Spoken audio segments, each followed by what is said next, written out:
Mari kita sambung cerita ini. Perjalanan dimensi waktu sang jenius. Bab 752. Ibu kota kerajaan Agrel ini cukup makmur. Wira belum pernah ke ibu kota kerajaan Nuala. Tetapi keadaannya seharusnya tidak jauh berbeda. Wira, Danu, dan Mandra mulai berkeliling. Biarpun menyebutnya jalan-jalan, nyatanya Wira bukan berkeliling tanpa tujuan. Dia pergi ke beberapa tempat-tempat bagus, bertemu banyak tuan muda dan sesekali mengobrol ringan dengan mereka. Sudah hampir tengah hari saat mereka pulang ke penginapan.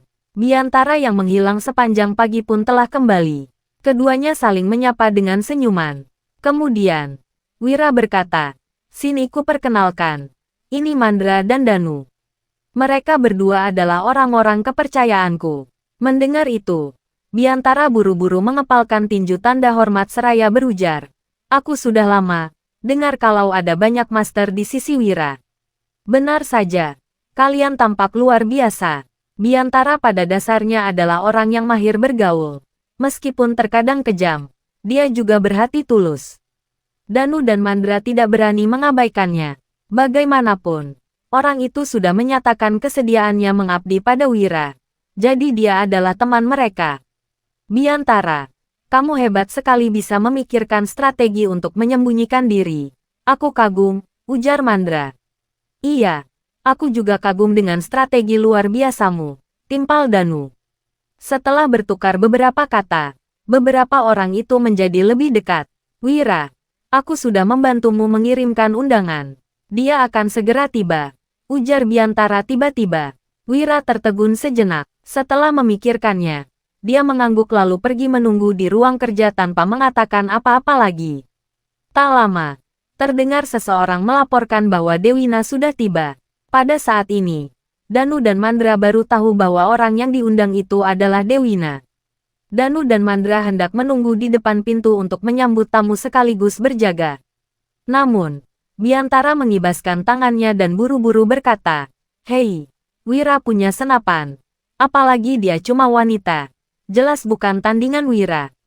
Kalian ngapain masih di sini?" Danu dan Mandra tertegun sejenak, merasa sedikit terkejut. "Kami mau melindungi Kak Wira seperti biasa." "Kenapa kamu tanya begitu?" ujar Danu dengan curiga. Biantara terkekeh-kekeh seraya berkata, "Kalau itu pria, masih nggak apa-apa. Tapi yang datang ini wanita. Selain itu, kalian mungkin nggak tahu kalau Nona Dewina ini memendam perasaan pada Wira. Bukannya kalian bakal mengganggu kalau berdiri di luar pintu." Mendengar ini, Danu dan Mandra langsung termangu. "Dia menyukai Kak Wira. Bukannya lamaran pernikahan itu palsu?" tanya Danu. Mereka telah mendengar tentang itu dari Wira sebelumnya. Tetapi mereka tidak pernah menduga ada hubungan apapun di antara Wira dan Dewina. "Danu, Mandra, biarpun kita baru saling kenal, aku berani bertaruh kalian gak mengerti soal cinta. Danu, kamu belum pernah benar-benar jatuh cinta, apalagi cinta yang membara selamanya. Mandra, kamu pernah memiliki kekasih sebelumnya, tapi itu jelas berbeda dengan hubungan Wira, bukan?" kata Biantara. Mendengar itu, keduanya sontak tertegun, lalu mereka pun mengangguk. Benar, Danu tidak pernah benar-benar jatuh cinta pada seorang gadis manapun. Dia adalah sosok yang pendiam, lurus, dan sederhana. Sementara itu, Mandra adalah bandit kasar. Jika tertarik pada seorang wanita, dia tidak merasa perlu bersikap romantis.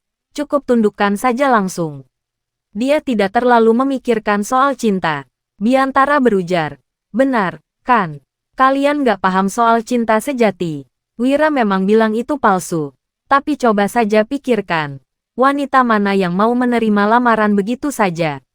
Biarpun perjanjian nikah keduanya itu adalah bagian dari strategi Wira, kalau nggak ada perasaan sama sekali, mana mungkin mereka bisa begitu harmonis?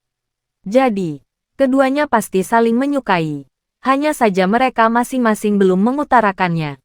Menurut kalian, kalau kalian berjaga di sini, apa mereka berdua berani mengungkapkannya?" tambah Biantara sambil tersenyum. Bab 753. Mendengar itu, Danu dan Mandra hanya bisa mengangguk. Ucapan Biantara memang masuk akal.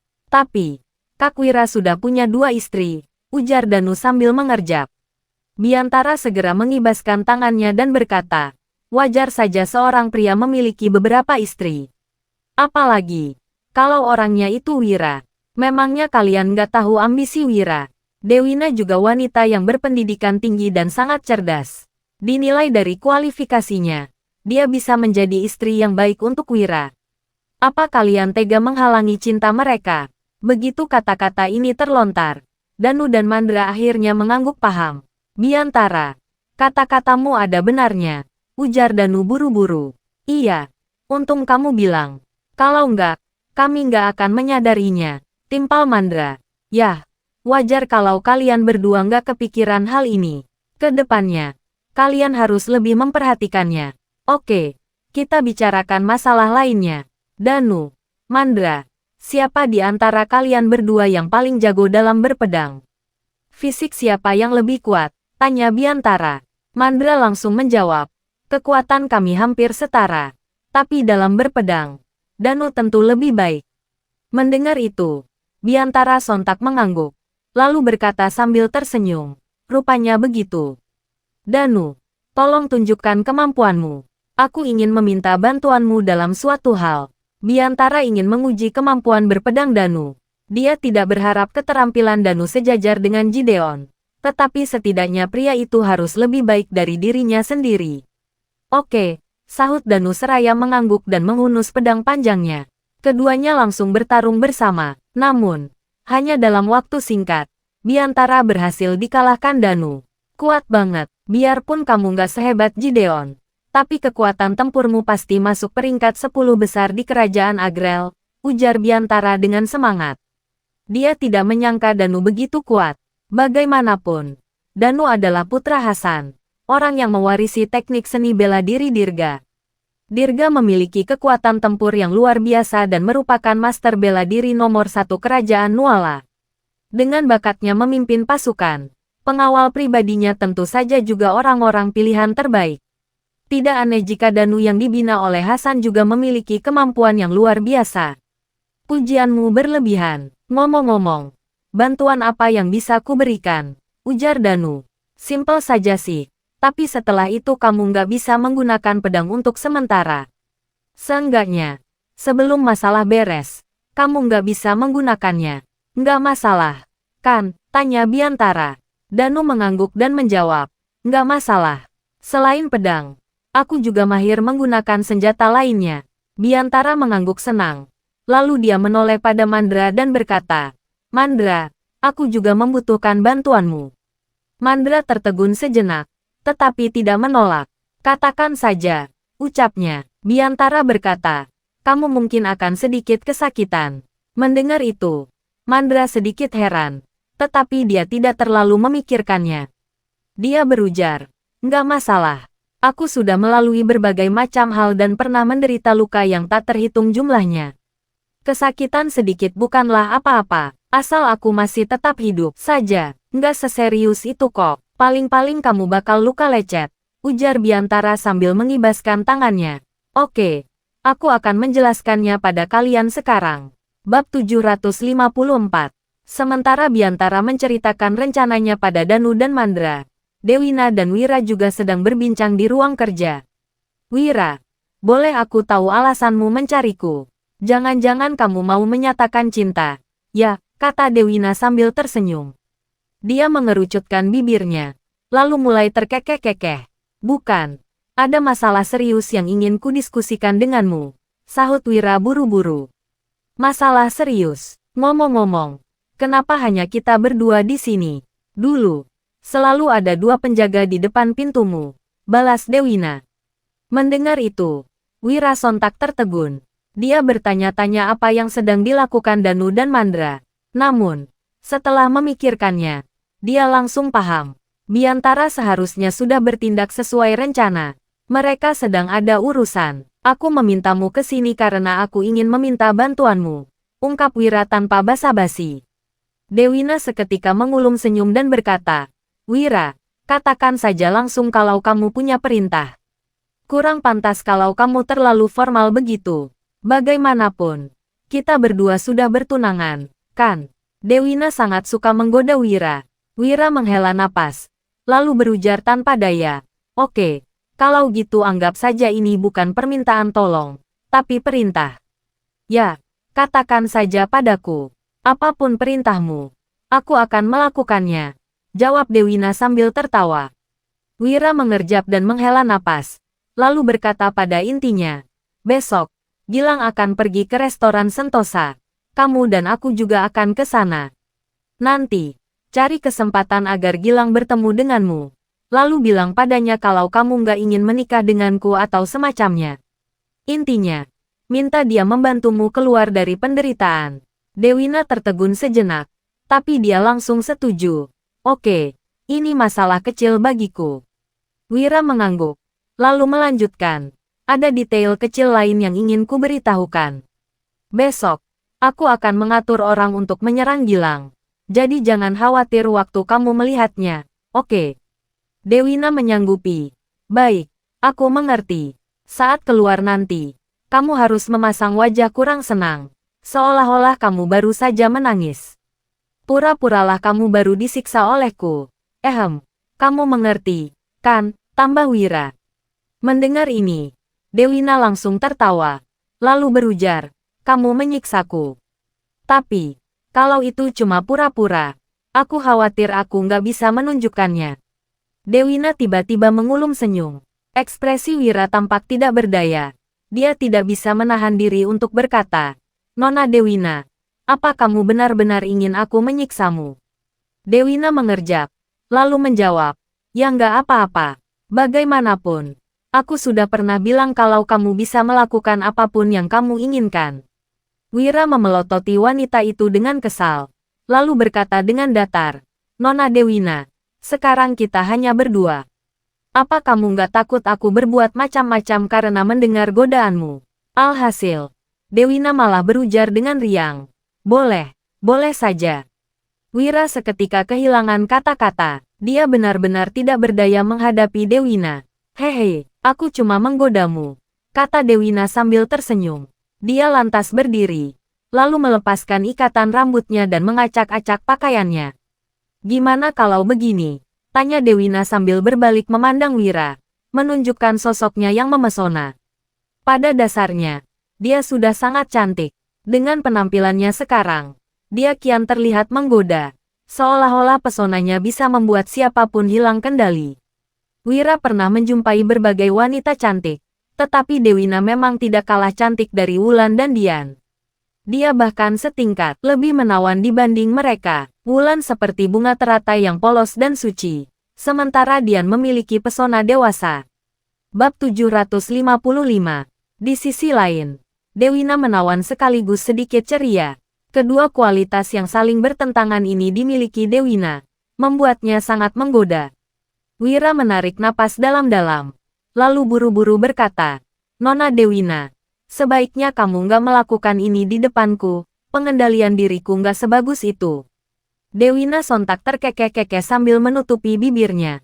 Kemudian, dia berkata, sudah, aku pergi dulu. Sampai jumpa besok. Dewina keluar dari pintu bertepatan dengan Biantara dan yang lainnya masuk. Melihat penampilan berantakan wanita itu, Danu dan Mandra langsung tercengang. Sebaliknya, Biantara hanya tersenyum tipis. Setelah Dewina pergi, Danu berseru, astaga, ternyata benar. Biantara, ucapanmu sama sekali nggak salah. Biantara berkata bangga, sudah pasti, penilaianku ini akurat loh. Saat ini, Wira yang keluar dari ruang kerja langsung melihat ekspresi aneh ketiga orang itu. Wira tertegun sejenak, tetapi sebelum dia sempat bicara, Biantara sudah menangkupkan tinjunya dan berujar, Wira, selamat, ya. Wira berkata dengan ekspresi heran, hah, apa maksudmu? Selamat apanya? Biantara segera menyahut, selamat karena sudah mendapatkan Nona Dewina. Wira langsung terbengong-bengong, dia lantas berkata, Biantara, kamu ngomong apa sih? Aku cuma bertindak sesuai rencana. Memang sesuai rencana sih, tapi Danu, Mandra, gimana menurut kalian? Ujar Biantara sambil tertawa. Danu mengangguk, tetapi tidak mengatakan apa-apa. Sebaliknya, Mandra langsung tersenyum dan menimpali. Kak Wira, Seorang pria mencintai wanita itu normal kok. Wira tertegun. Pria mencintai wanita itu normal. Apa yang sedang mereka bicarakan? Kak Wira, Nona Dewina sangat baik padamu. Kamu jelas nggak boleh mengecewakannya. Nanti, biar kami yang jelaskan masalah ini pada Kak Wulan dan Kak Dian, sambung Mandra sambil menepuk dadanya. Dia terlihat sangat loyal pada Wira. Danu mengangguk dan menimpali. Kak Wulan dan Kak Dian pasti mengerti. Keduanya adalah orang yang pengertian. Wira termangu dengan mulut terbuka, merasa seolah-olah otaknya berhenti bekerja. Apa sih yang kalian katakan? Ujar Wira. Biantara berkata sambil tersenyum. Wira, masa kamu nggak ngerti? Kami sedang menyelamatimu. Wira mengernyit. Beberapa saat kemudian dia baru mengerti maksud ketiga orang itu. Kalau cuma Biantara, itu masih nggak apa-apa. Tapi, kenapa kalian berdua juga ikut-ikutan bicara sembarangan? Hardik Wira pada Danu dan Mandra. Namun, ucapannya malah membuat mereka makin antusias. Hahaha, Wira malu tuh. Sudah, kita nggak usah bahas ini lagi. Ujar Biantara. Tiba-tiba tidak bisa menahan tawa. Wira berkata tanpa daya. Ini nggak seperti yang kalian pikirkan. Sayangnya, tidak satu pun dari ketiga orang itu yang mempercayai ucapannya. Terutama Danu dan Mandra. Mereka semua melihat dengan jelas penampilan Dewina yang acak-acakan. Mana mungkin itu pura-pura. Wira pun tahu bahwa penjelasannya tidak akan berguna. Jadi, dia hanya melempar tatapan sengit ke arah Biantara. Lalu berkata, aku sudah mengatur semuanya. Mandra, Danu, kalian nggak masalah, kan? Mendengar Wira beralih pada topik serius, Danu langsung mengangguk dan menyahut. Tenanglah, Kak Wira, aku nggak keberatan. Mandra juga berujar, luka lecet nggak berarti apa-apa untukku. Kak Wira nggak perlu khawatir. Bab 756. Segala sesuatu sudah diatur dengan baik. Keesokan malam, Wira muncul di restoran Sentosa. Selain Wira, ada pula Dewina, Mandra, dan pelayan pribadi Dewina. Orang-orang ini memesan semeja berisi hidangan lezat di restoran Sentosa. Makan dulu. Setelah itu baru bertindak. Ujar Wira sambil terkekeh-kekeh.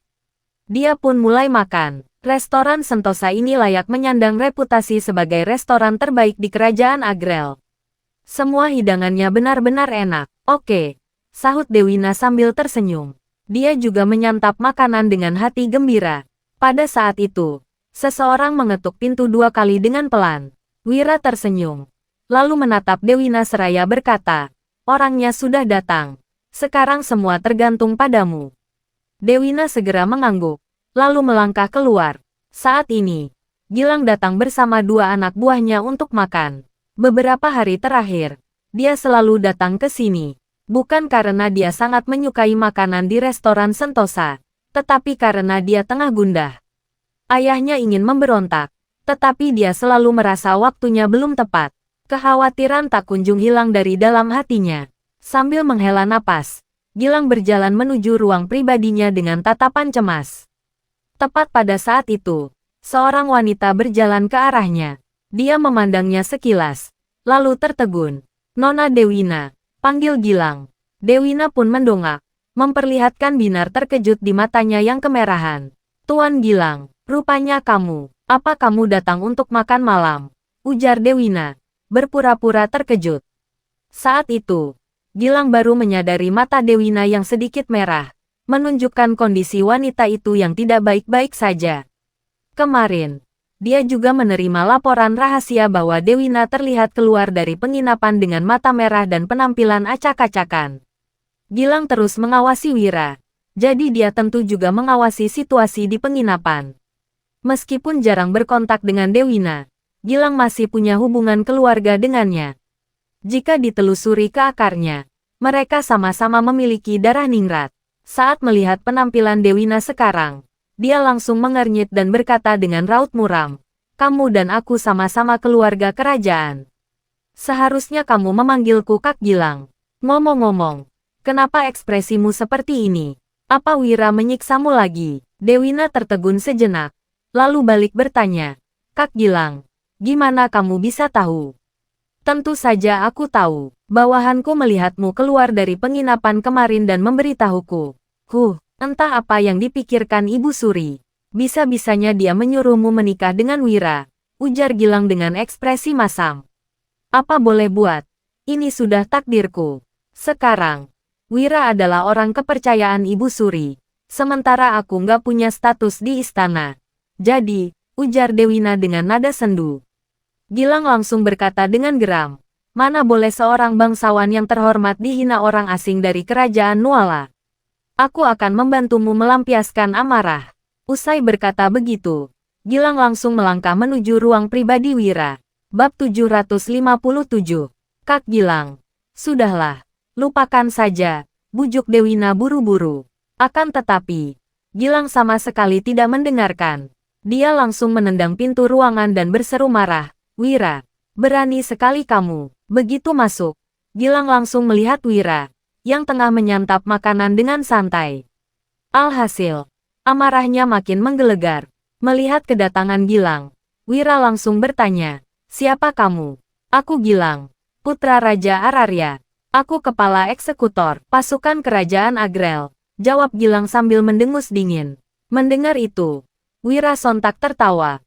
Lalu berkata, rupanya kamu kepala eksekutor yang baru dipromosikan itu. Aku benaran gak mengerti kenapa Ibu Suri masih membiarkanmu memegang posisi ini. Ibu Suri terlalu baik hati.